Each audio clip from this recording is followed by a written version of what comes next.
vivo, G4 presenta El Dictador contra El Nerdo Loco, The Internacional Phenomenon. Ataca the show!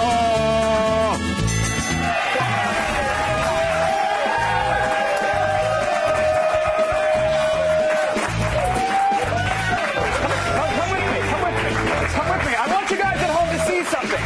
I want you to see something. Olivia's back! Okay, now let's go back home. Go back home. Welcome to Attack the Show, everybody. TV's fully starts with us. I'm Kevin Pereira. Olivia's back!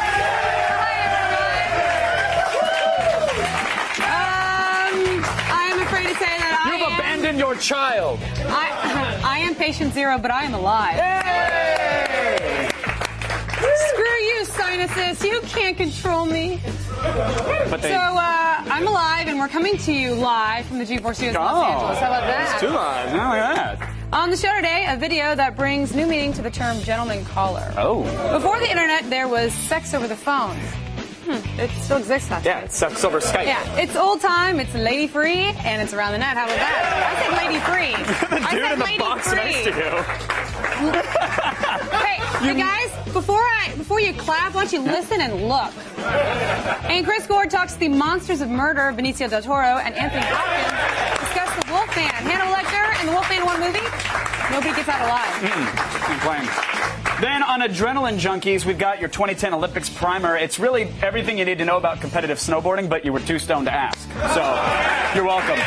And then the Bear Jew himself, Eli Roth, will be here in our studio to talk about the Blu-ray release of his horror film, Cabin Fever, which you did not have. You did not have Cabin Fever. No, I don't. Close. But I'm alive. You're alive. Hey guys, let's shovel off the internet. Nets? Enter?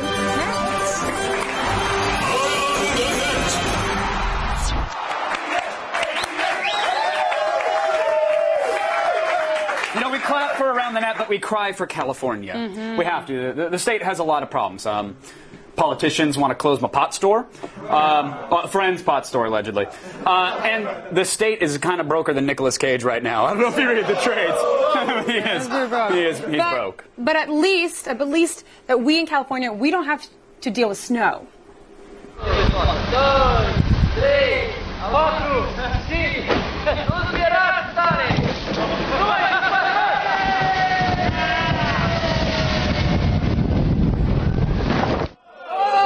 Oh, nice! That was pretty sweet. Wow. Snow is such a dick. Yeah. And I guess I had the wrong idea about what a roof-a-lanch was. What? I thought it was like a glass-bottom boat with a case of the shingles. It's not. What? Well, then what? Then what? No.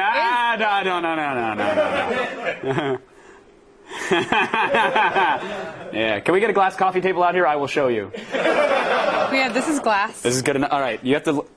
We'll do it during commercial. Number 4, and by the way, it was never me going to do anything. Oh, we don't have to do anything. You just have to lay under it and observe. Watch the majesty wash over you. That's why we have Danny. He'll do anything. You guys don't know Danny, but he's cute and pretty. Moving on. At number 4, we have a video that seems to carry a... number 4. What is this, a Garnier Fructis commercial all of a sudden? Oh, I wish it was. I did use Garnier last night.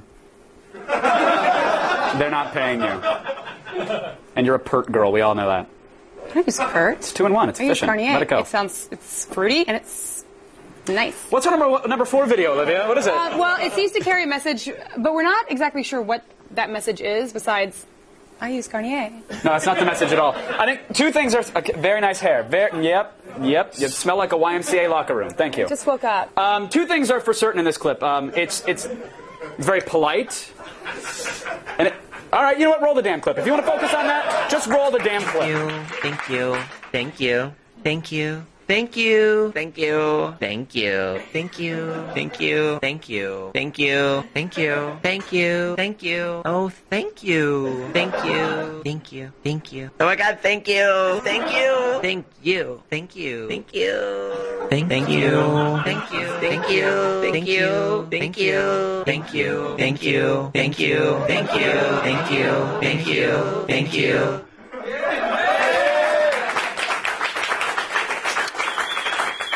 Ladies, you are welcome. You're welcome? Yeah. For what? Olivia, a gentleman doesn't kiss and tell, you know. We don't.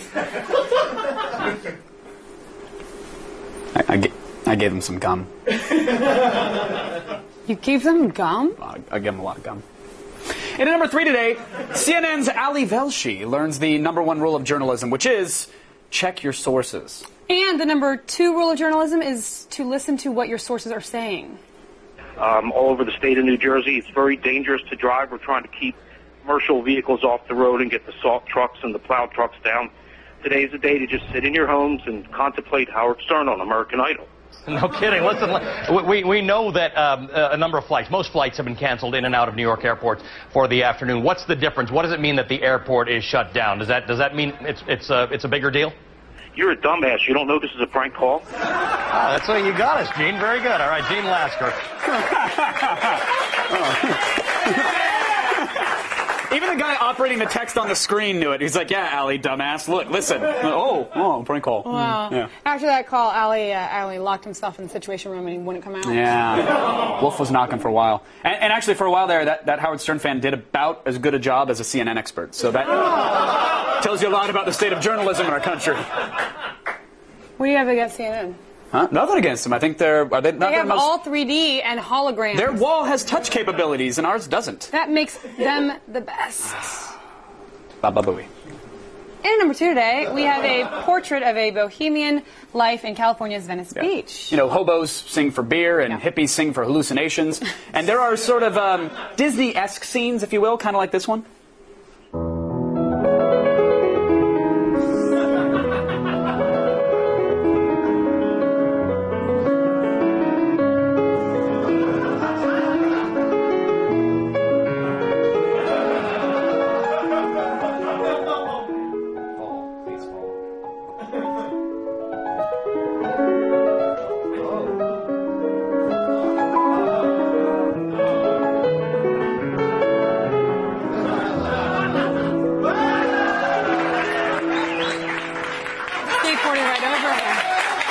Jumped right over her. It looked like you doing drunken Pilates for a second there, which is... Olivia Munn's Drunken Pilates will be coming out on DVD very soon, by the way. You need to do that. We're going to do that for the show. We should. And you start with your 40 of OE and let's go downward dog. Whoa. I'm just vomiting all over your yoga mat by the end of it. I'll do it. Yeah. But here's the thing: is watching the video, I have to admit, I didn't see it coming. But you know who probably did? The psychic cat at the booth around the corner. Oh, that cat is good. He saw it. The scary part is that that's what most of the voters in America picture when they think of California. It's like, it's skateboarding bulldogs and wacky dancing ladies. And Olivia's Drunken Pilates. Hey! And downward. Whoa. Still ahead. Today's #1 clip is actually predating the web. Wait, hold on. I got it. Now, if you spit water like a fountain, I will be impressed. Get it done. Wait. And the #1 clip is only interested in dating men. Hold on. See it next. You're fine. Suck it up.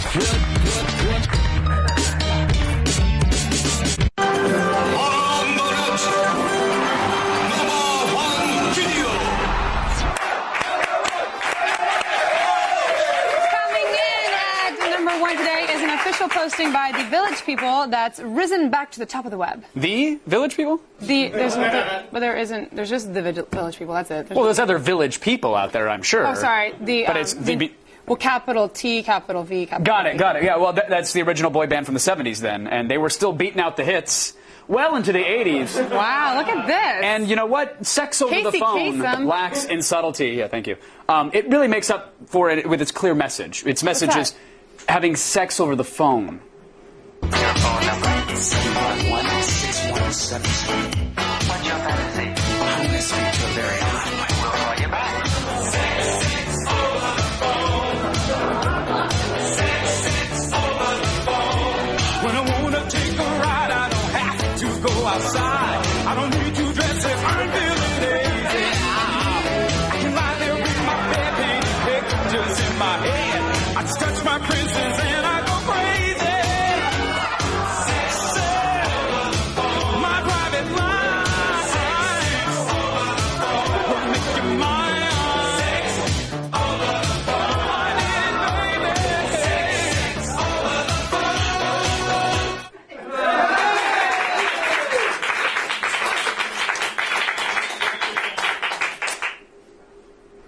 I think keystering a pager is about as close as I ever got to having sex over the phone. It was an accident. It was a total accident. Keystering?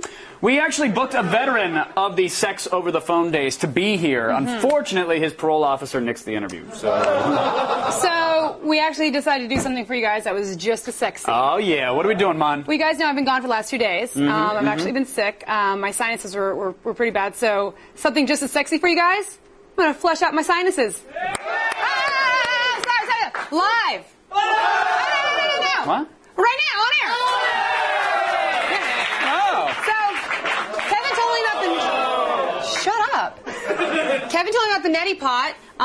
It's archaic to me. You've used it before. I don't know how to do it, so you just guide me through this And one, you're going to go in one nostril, it's going to come out the other. Just bend All right, over what do and I turn do? your head. For those who don't know, the neti pot, there's like a saline solution. It goes in your nose. Sir Francis Nettle, I don't know. Somebody created this crap, and it kind of works, but it's probably just going to make a tell mess. me, what do I- you want a bib? You want a little Sure. biblet? Okay. All right, get that bad boy off. Prepared. Slide that up. Here. Oh, right. Yep. Okay. You're an army of one. Got it. So you're gonna turn, tilt your head, pour. Your sinuses are gonna fill up with a saline solution. It should come out the other end. You'll probably make a lot of gagging and choking sounds. Bring you back to college. Okay. And 3, 2. Let's flush those bad boys. Do we have spinning plates music? No, don't do that. Wait. What? Wait, don't look at me now. Well, that's the point. No. Stick with it. Turn your head and pour. Now just no. Turn it up. Let it run in and out. What is? It's going on my throat. Is it supposed to go down my throat? Well, no. Ideally, no. It's not supposed to. Turn your head and just let it go. It'll fill up your sinuses and start coming out. There you go. Let it go. Stay in there, Mon. Stay with it. Oh no. Oh, she didn't like it that, did she? I don't. I'm all good now. Clear. Thanks, guys. I really don't pay Thank for you. that. Thank you, guys. Thank you so much. Thank you. Wow. Well, that happened. You know, that sexy Nettie reminds me of one thing. The sexy Yeti. Broadcasting from WAOTS in Los Angeles.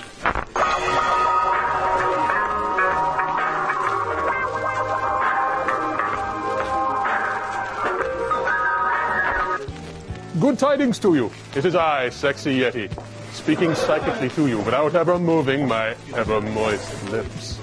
With me, as always, my faithful companion, Dennis. Good show, Dennis, good show. Now, today, I'd like to offer a personal grooming tip that could save you some serious cash. This is a disposable razor. Surely many of you have them at home. Well, yes, Dennis, I also shave. You know where. Well, you're the one who asked. Now, with disposable razors costing as much as several dollars a piece these days, reusing them can save you a lot of money. And all it takes is a little mineral oil. You see, the oil clings to the metal of the blade. Now, of course, it won't permanently protect the blade, but it will prolong its usable life. Oh, yes. Oh, yes. Yes. Oh, I've made such a mess. Such a filthy, oily mess. Oh, no. It's so oily. Oh.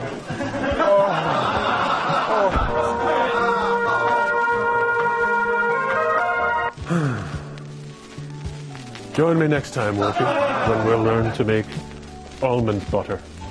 The secret is to never use almonds or butter. Oh, Dennis, hush, you big thing.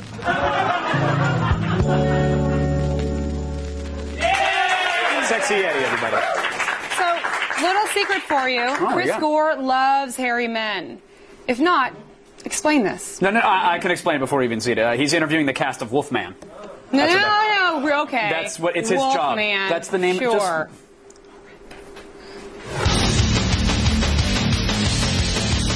Wolfbane is blooming as the 1941 classic The Wolfman, starring Lon Chaney Jr., gets reimagined and brought back to life by new lead Benicio del Toro. Run free. Kill or be killed. The original Wolfman is over half a century old. Did you watch the classics to kind of make it relevant to modern audiences? You know what? I grew up with the classics. Boris Karloff's Frankenstein, Bela Lugosi's Dracula, Lon Chaney Jr.'s The Wolfman were the films that I knew by title as far back as I can remember watching movies. Don't suppose we have any silver bullets. What is it about the classic movie monsters that appeal to modern audiences? I think all of them touch on very basic primeval fears that we have about who we are and who other people might be that we meet. You've done terrible things. I think that the combination of this film is American Gothic filmed in an actual British English location. The way the sets are built are very American style, whereas you have the old British Hammer movies, and they tend to be smaller. And I think this combination is really perfect.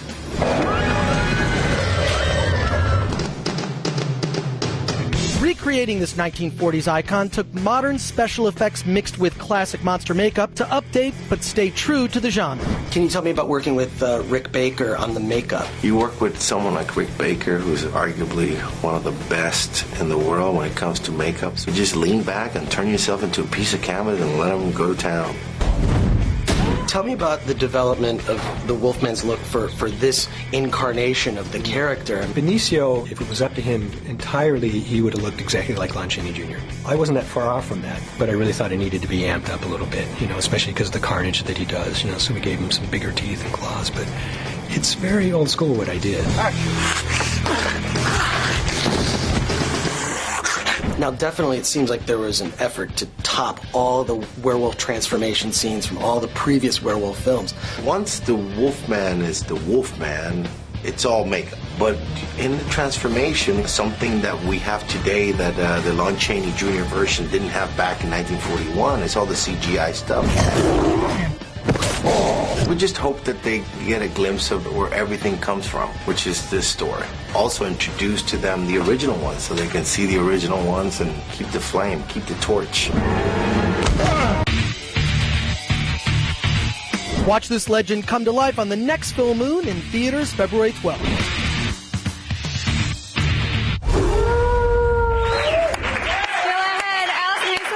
Magazine have tips for bar etiquette for your late night Valentine's bar show. Plus, today's Adrenaline Junkies will prepare you for the 2010 Winter Games. Olympic Snowboarding 101 is heading your way. And Eli Roth is going to be here to talk cabin fever, which apparently is not a sequel to Cabin Boy.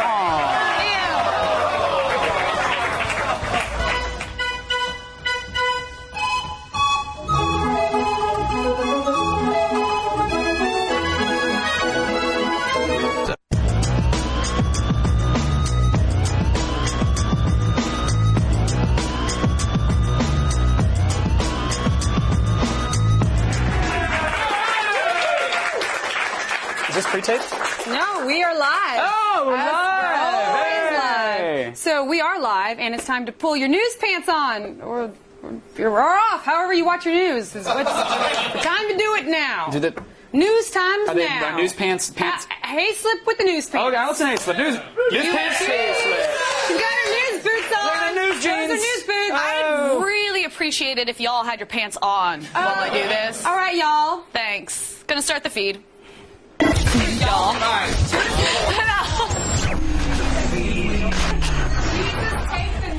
Whatever, y'all. All right, it's Thursday. Thursday, February 11th, and here are your top stories. Microsoft held a press event today, dubbed X10, and dropped tons of 360 news. A few of the highlights. The Halo Reach multiplayer beta will kick off on May 3rd for anyone with a copy of ODST. Dead Rising comes back from the grave with the sequel arriving on August 31st. But before that, there will be an exclusive playable prologue that bridges the story between the first and second game. And make room in your stockings for Fable 3. The anticipated sequel will arrive in time for the holidays, you lucky people. Check out G4TV.com for XPlay's roundup of today's Xbox 360 announcements. Now, it could be the end of World of Warcraft as we know it. I know, nerd hearts are stopping all over the planet. According to Blizzard, the number of World of Warcraft subscribers has seen no significant growth since 2008. During a conference call today, they revealed that the massive MMO currently has 11.5 million subscribers, about on par with the numbers they announced 2 years ago. And the news gets worse. Blizzard also revealed that 70% of people playing on a WoW trial account fail to progress past level 10. This in a game that allows for characters to advance up to level 80. With Blizzard set to release the upcoming expansion pack Cataclysm, these issues will certainly need to be addressed, or they just might be looking at the game's tipping point in terms of popularity. And yet another reboot is on the way. New Line Warner Brothers has signed Wedding Crashers director David Dobkin to produce and possibly direct a new film in the National Lampoon's Vacation franchise. Yeah! Based on the popularity of the Super Bowl mini-movie starring Chevy Chase and Beverly D'Angelo, New Line has ordered a script which would follow Rusty, the son of Clark Griswold, as he takes his family on a road trip vacation to, surprise, surprise, Wally World. Though New Line hopes that Chase and D'Angelo will sign on to play the grandparents, currently no deals are in place. And finally, if it's too cold to take off your gloves to use your iPhone, just go buy some Korean sausages. What? Seriously, Korean sausages. The CJ Corporation in Korea has hit a recent sales boom stemming from people using their frozen sausages as a stylus on their touchscreen instead of exposing their fingers to freezing temperatures. Yeah, this is true, people. Apparently, the snack sausages conduct electricity and work just as your finger would. Unfortunately, they still work. Oh, fortunately, they still work if you keep the plastic wrapper on. I don't know about you guys, but I don't want to eat sausages that conduct electricity. That just sounds weird. Anyway, I'm Allison Hayslip, and you've just been fed. Now back to Kevin and Olivia.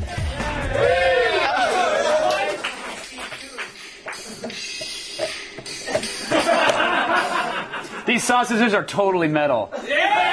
This is life-changing. I'm serious. Now I know what breathing feels like, you know? You breathe every day, all the time. You're breathing right now. This is a whole new me. That's what I'm saying. It's a whole new me. Stop that. What? I'm just using my iPhone. It's my iPhone wand. Well, can you play us something that actually sounds good, that doesn't put grease on your phone? What are you talking? This sounds great. Give me a song. Even if you can't hear the samples. What are you ready? Oh. Go do. Yeah. All right. Well, as he does that, Drum solo. I'm going to tell you about when we sent Hayslip to a bar in New York and filmed the show. Let's just go. That was totally metal. Just. And at the end, he'd be like, "We love you, Wisconsin. Good night." Yeah. Hayslip went with Complex Magazine to talk about bars in New York. Don't you do that? That was really greasy. Roll it. Stop.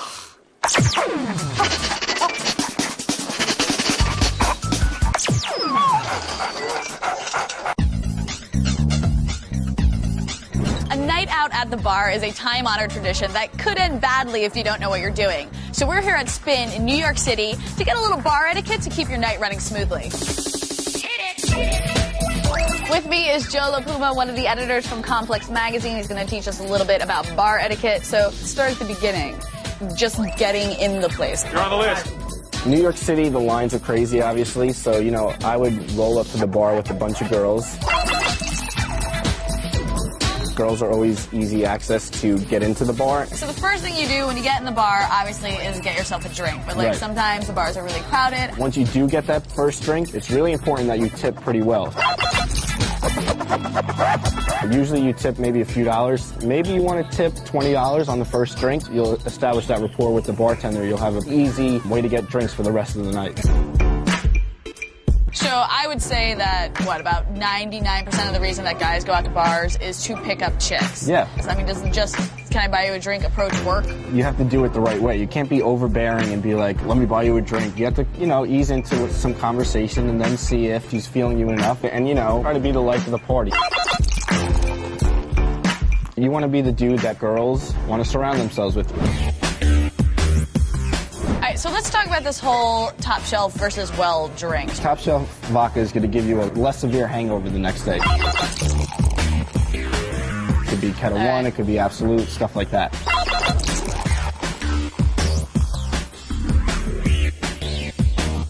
There's always a cutoff time in the night. Yeah. Can't go too crazy. That's the time where you want to get into a cab and get home safe. So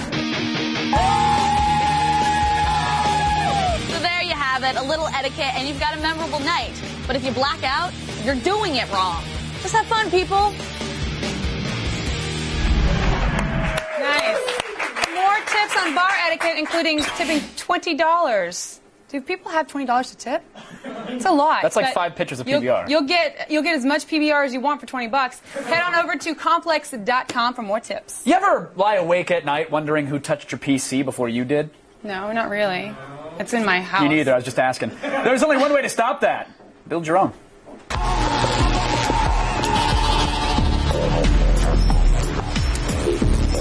This computer is smallish on the outside. But its insides are beefy. A powerful PC is nothing new. But can you cram it all into a case a quarter of the size of a normal desktop? Well, Shuttle can with the SX58H7 bare bones system. At only 8 inches wide, this small wonder supports the latest Intel Core i7 processor, DDR3 memory, and even dual graphics cards. Plus, the IC Evo technology ensures efficient cooling even in the most extreme gaming sessions. It does it all for $600. So Shuttle makes one of the most unique gaming PCs around, mainly because of its super small form factor, as you can see here. So we want to know, how small is it? How small is it? Isn't that fun? Really? Let's never do that again. Let's never do that again. Okay, no. You want me to move on to this? I got all the time in the world. I got all the time in the world. And I like sausages and hamburgers, and sometimes it's fun when rainbows come out. Thanks for watching the show today. Good night, everybody. I heard rainbow. Let me tell you about the Shuttle PC. This thing is small. It's about the size of an iPhone, as you can see. Touch it or face. Yeah, or a chubby pug. It's Watch only how things get bigger. It's only 7.5 inches wide and 8 inches high, a little over a foot deep. It'll fit on any desk, or you can carry it around to all the LAN parties and impress all the no ladies there. Okay, so these are sold as bare bone kits, which means they come with the case, the motherboard, bare power boning. supply. Stop that. You know what I'm talking about? No, I don't. Come on. Cooling system, Come on. pre-routed cables. Come on, bump it for bare boning. Okay. Yeah. But that's basically it, if you guys could remember anything I just said. Now, since you have to add everything else yourself, processor, RAM, etc., Yeah. how easily is it to work in such a tiny little space? It's not that bad, actually. Once you pop the top, the optical drive and the hard drive are in a removable slot. You pull that away, and bam, you're inside the gutty works of the old computer. You can access the RAM and the processor nice and easily. The motherboard supports SLI. It has 2 video card slots. The cards themselves have to be single-slot cards, though, a little on the smaller side. The bare-bone kit comes pre-assembled and cable-managed, so it's pretty ready to just drop in your parts. You unscrew it, and you're good to go. Well, so here's the question. Yep. Are you going to get the same performance out of this as that you're going to get with like a normal gaming PC that already comes with all the same parts? Great question, and the answer is it's pretty close. We ran the usual 3D Mark Vantage test. It got a respectable score, definitely more than we thought it would. It'll run BioShock 2 with absolutely no problem with all the settings on high. It looks and plays very smoothly. Overall, the rig should be able to play most any game you can throw at it, so you won't have a problem. Farmville is a breeze. All right, it's $600 for the bare bone kit, plus the cost of other components. Yeah. So, should we buy it? Yeah. I think the Shuttle's definitely worth it. Here's the thing. You're going to save a ton of space. You're going to have a portable, powerful machine. And building your own PC in a normal case with the same parts is practically the same price. So why not go this route if you can? Well, what are we going to give it? Well, again, great craftsmanship. It's easily customizable, and it's affordable. What are you going to say? I'm saying 4 out of 5. Put them on the screen because I just said it. That's a good They can say number. it again. Good rating. That's a good buy. That's a good buy. And That's rainbows kinda fun. come out, and sometimes No, butterflies that's it are for today's pretty. Gadget Prawn. If you have a Say gadget it. you'd like to see us rate, email us at gadgetprawn@g4tv.com. Say it. Stay tuned. Our very Say own it. glorious bastard, Eli Roth, will be here with us. He's going to give us a rundown on stuff. We're back.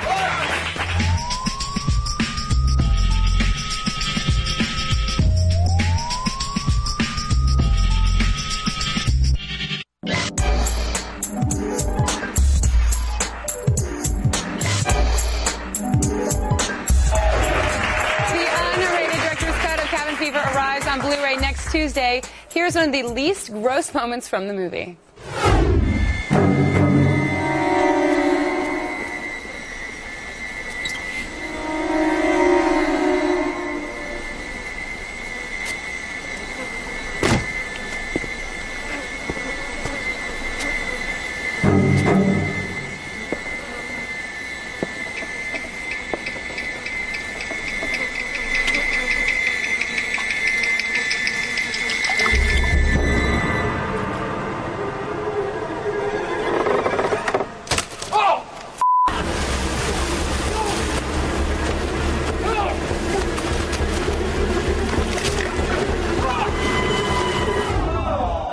Joining me now, the director of Cabin Fever, Eli Roth. Thank you. I have to say, it feels weird having to say, after all the stuff you've done and like everything that's going on right now with Inglourious Basterds, I'm introducing you as the director of Cabin Fever. But, well, I have to say that Cabin Fever, I wrote this in 1995, and nobody wanted to make it, and spent 6 years raising the money, and we did it for $1.5 million. It's a cult and so here I am, like actually 15 years later. That's disgusting. It's so. That's all I ever wanted. I love that all these years later, that noise you just made is. I just dreamed of getting that noise out of a girl. Really? It's such a beautiful one. So thank you. You're welcome. I'm so proud to be the director of Cabin Fever. It's fun to be recognized as that again. Okay, well, I have to say, poor Ryder Strong, fallen into the town reservoir. Yeah, Ryder Strong. You know, he did this movie coming off of Boy Meets World. Which was a huge. Yes. You guys, that was a huge success. It was by a the huge. way. It was that show. We love. Well, I had never seen an episode, so I was like, "Wow, this guy's great." And people were like, "You know who that is?" But he loved that. I was like, had no preconceived notions about him. And we shot the movie in North Carolina. And he was excited because he's like, I get to have sex, I get to swear, I get to kill people. Wait, it's pretend sex. He wasn't really having sex with the girls. No, I was a realist. I mean, that was part of his conditional. But wait, no, I'm sorry. He had to sex with me to get the part. That's Got the whole it. Sorry. Got it. That's why I didn't get hostile too. Yeah, exactly. Well, there's always Hostile 3. Sorry, were you guys still See, in my this is, you asked why I like being referred to as a director. Well, that's it. Okay, wait, so let me just Ryder get back to Strong. Ryder Strong. So we're filming in North Carolina in this Boy Scout camp called Camp Raven Knob. And Boy Meets World is on, yes, Raven Knob, that was the name of it. Boy Meets World is on 4 times a day in North Carolina. What? So it was off season, it was October. So all these school groups would come by and we had this cabin that we were using. And Ryder had all his blood makeup on, but he had like a 2-hour break. And, Ryder's really into nature and poetry. And he's like, I'm going to go for a serene walk in the woods and absorb and think. He didn't want to take his makeup off because we had to use it later. So he goes for a walk and he runs into a school group of 35 10 and 11-year-old girls. And they scream like, ah! And they scream because there's a bloody guy. But then they realize it's bloody Sean from Boy Meets World. And they were like, oh my God, Sean, he's bleeding. And so we're shooting a running with scene, Band-Aids behind him. And like, Ryder comes running, going, hide me, hide me. And we're like, what? And he's like, you gotta hide me, you gotta hide me. And we hid him in the shed, and like ants descending from the hill, all these girls just invaded the set. And they were like, we saw Boy Meets World. He was hurt. He was hurt. It was hilarious. That's amazing. Yeah. I did not have that strong a reaction for that show. Neither did I. But apparently, I remember going to a restaurant and all the cooks came out for him. And Where they are started you cooking hanging out? Everyone's this- like Boy Meets World fans. This is North Carolina. Actually, we cast a local actor, cast a lot of locals. Yeah. And there's a big guy named Richard Boone who has a box, and we found him wandering around a grocery store. We're like, Richard Boone. I said, hey, do you want to be in a movie? And he goes, all right. But isn't this the guy who's stalking you now? Well, yeah, exactly. Well, Richard Boone, he shows up on set. We're driving up to set, and he goes, Is that Richard? No, Richard just got the screwdriver in his ear. That's Ryder Al Corner. Strong. That's right. That's Boy Meets World. That's Boy Meets World. Got it. And he's in a van, and he goes, we're riding up to set the first day, and he goes, yeah, I just got out of prison. And he's 400 pounds. We're like, what? And everyone in the van's like, what? And he goes, well, not like prison. It was like for crazy people prison, like mental prison. Even better. Like, what for? He goes, I done stole my daddy's bulldozer. I rode it all over town. And so now everyone's looking at me like, you literally put us in a van with a mental patient. We get out, and he sees Ryder, and he goes, Boy Meets World. Oh, my gosh. am I going to be in Boy Meets World? I was like, Boy Meets World is going to put a screwdriver through your head. He was so nervous and nice, and he takes a photo that he was going around to restaurants, local restaurants, with a Polaroid going, I'm in a movie, Boy Meets World, y'all going to give me free food? You should not have done Cabin Fever. The real success, the real movie should have been the Boy Meets World, the movie. Boy Meets World, I know. Boy Meets World goes to North Carolina. Because you did a yeah, that'd be great. You did a cameo in Cabin Fever as an actor. And now you're in Inglourious Bastards, and that movie is ridiculous now. Well, you were. I mean, I thought you did such a great job, and it was kind of like, well, I knew that you're friends with Quentin and the whole thing. I'm like, well, is he just putting him in?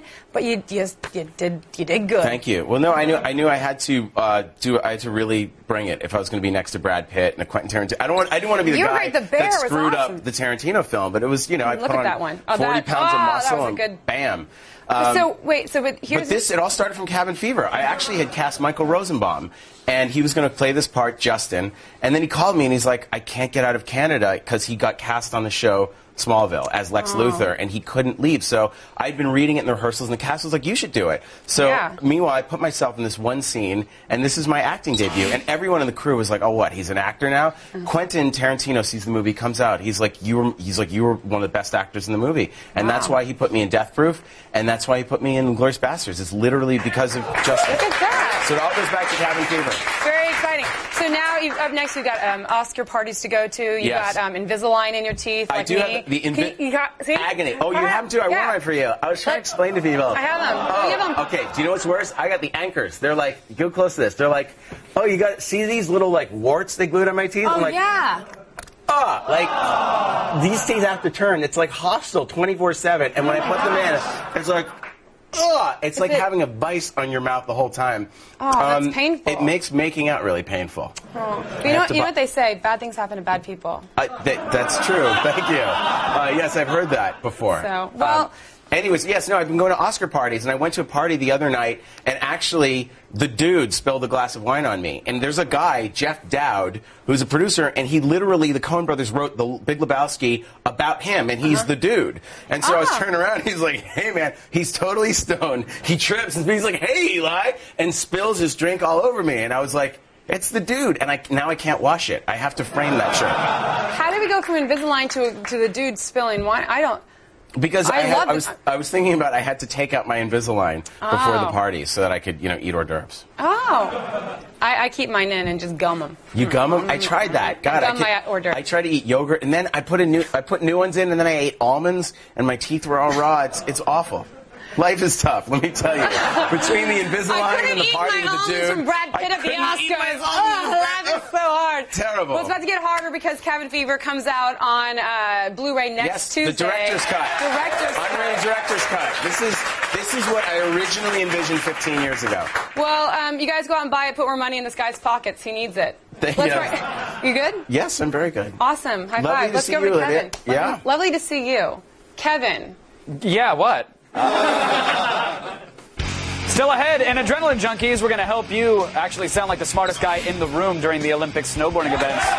Shouldn't take long. Get it? For Valentine's Day, this year G4 is bringing you the opposite of true love. We're starting with heartbreak, stalking, and slap fights in a cheater's marathon. Then we're moving on to 2 straight hours of porn stars from AEE, hosted by Sasha Grey. It all starts this Sunday at 9 a.m. Go to g4tv.com/Valentines for a sneak peek.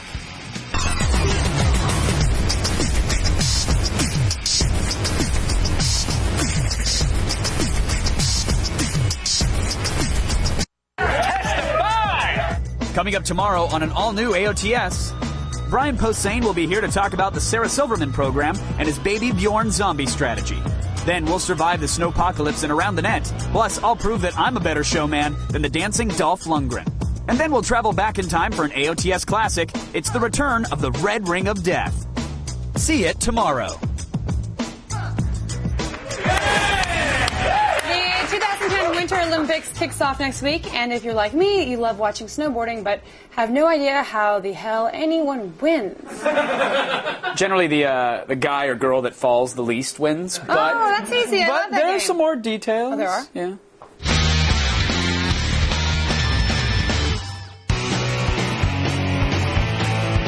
If you're looking for your next adrenaline fix, then head over to Vancouver, mecca of the snowboarding events at the 2010 Winter Olympics. For those snowboarders who prefer racing down the mountain against other riders, check out the men and women's snowboard cross event. In this free-for-all competition, 4 snowboarders race simultaneously down a course of moguls, banked corners, ramps, and jumps. If you can maintain your lead and not wipe out, then the riders with the 2 fastest times advance to the next round. America's top contenders include returning gold medalist Seth Westcott and the 2006 women's silver medalist Lindsay Jacobellis, who recently took gold at the Winter X Games. Both Olympians will be competing for new medals when the snowboard cross qualifying rounds begin February 15th. If carving down the hill with sharp precision is more your style, then check out the Parallel Giant Slalom, or PGS, snowboard event. In a test of speed and agility, 2 snowboarders race to the finish line while weaving through a series of gates at speeds over 40 miles per hour. One missed gate or a wipeout results in a time penalty. America's Tyler Jewell returns to the men's snowboarding team and is looking for redemption after an 11th place finish at the 2006 Winter Olympics. On the women's side, we have Michelle Gorgoni, the only women's PGS Olympian on the team. She's also competing for her first medal when the qualifying events start on February 26th. And finally, freestyling snowboarders can catch some air at the Olympic halfpipe competition. In this event, snowboarders pull off a routine of aerial flips and tricks down a man-made course with 22-foot walls. 5 judges score these pipe riders based on their trick's difficulty, aerial rotations, height, and overall performance. America's Shaun White returns to defend his gold medal with a new bag of tricks this year. Despite taking a nasty faceplant at the recent Winter X Games, he was able to bounce back and pull off a double McTwist 1260 to take the gold. Just learning that trick, it's just been a nightmare. And you can bet the house that he'll try it again in Vancouver. But the one girl you should keep your eyes on is Australia's Tora Bright. A 2009 Winter X Games gold medalist, this snowboarding beauty missed this year's games due to a concussion. But she'll be ready to rock the halfpipe when the competition starts on February 17th.